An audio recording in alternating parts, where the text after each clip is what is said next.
अभी सूरज उगा भी नहीं है। आकाश गहरा नीला है, चारों ओर शांति है और आश्रम के मध्य एक यज्ञकुंड में अग्नि जल रही है। मंत्रों की ध्वनि हवा में तैर रही है और उसी ध्वनि के बीच एक शक्ति जन्म लेती है। नाम है श्रद्धा। न कोई राजमहल, न कोई शाही घोषणा, श्रद्धा का जन्म होता है मनुष्य के भीतर। ऋग्वेद के दशम मंडल में एक सूक्त है, श्रद्धा सूक्त। वहां प्रार्थना की जाती है, हे श्रद्धे, हमारे यज्ञ में आओ, हमारे कर्मों में बसो, हमारे हृदय को दृढ़ करो। सोचिए, वेद जैसे प्राचीन ग्रंथ में एक भावना को देवी का स्थान दिया गया। क्यों? क्योंकि बिना श्रद्धा कोई भी कर्म अधूरा है। श्रद्धा, श्रद्ध अर्थात सत्य, धा अर्थात धारण करना। सत्य को धारण करना, यह अंधविश्वास नहीं, यह आंख बंद करना नहीं, यह है सत्य को समझकर उसे अपने जीवन में उतारना। आश्रमों में शिक्षा केवल पुरुषों तक सीमित नहीं थी, स्त्रियां भी वेद सुनती थी।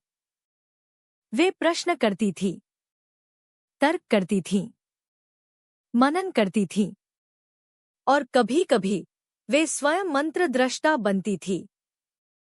श्रद्धा उसी परंपरा की ज्योति है। यज्ञ की अग्नि बाहर जलती है, पर असली अग्नि भीतर जलती है। यदि भीतर विश्वास नहीं, तो बाहरी अग्नि राख बन जाती है।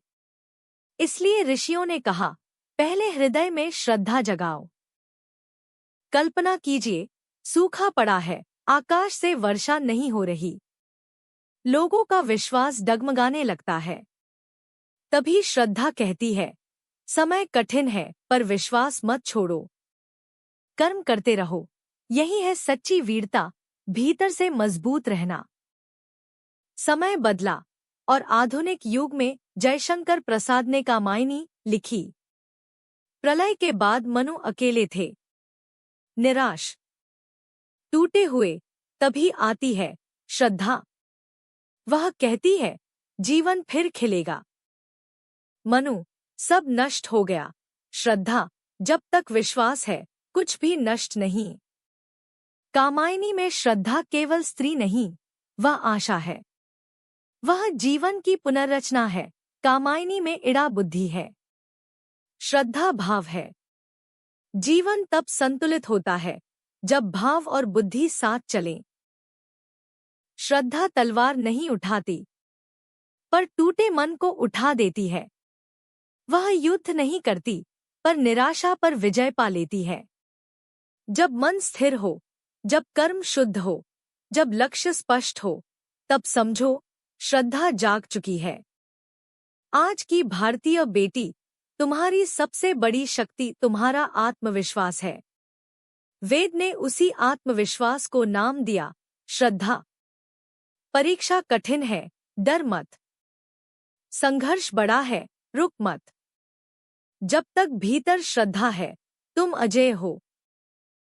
वीरांगना वह नहीं जो केवल युद्ध करे, वीरांगना वह है जो अपने विश्वास को जीवित रखे।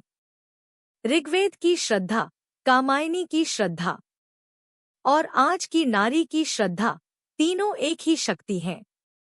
तलवार से बड़ी शक्ति है आस्था, और आस्था का दूसरा नाम है श्रद्धा। अगर आपको लगता है कि भारतीय इतिहास में केवल राजाओं की कहानियां नहीं, बल्कि ऋषिकाओं, वीरांगनाओं और अदृश्य शक्तियों की भी गाथाएं हैं, तो इस यात्रा को यहीं मत रोकिए।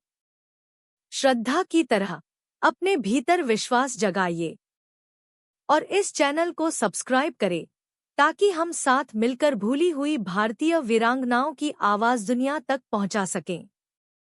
क्योंकि इतिहास तभी जीवित रहता है जब हम उसे सुनते हैं।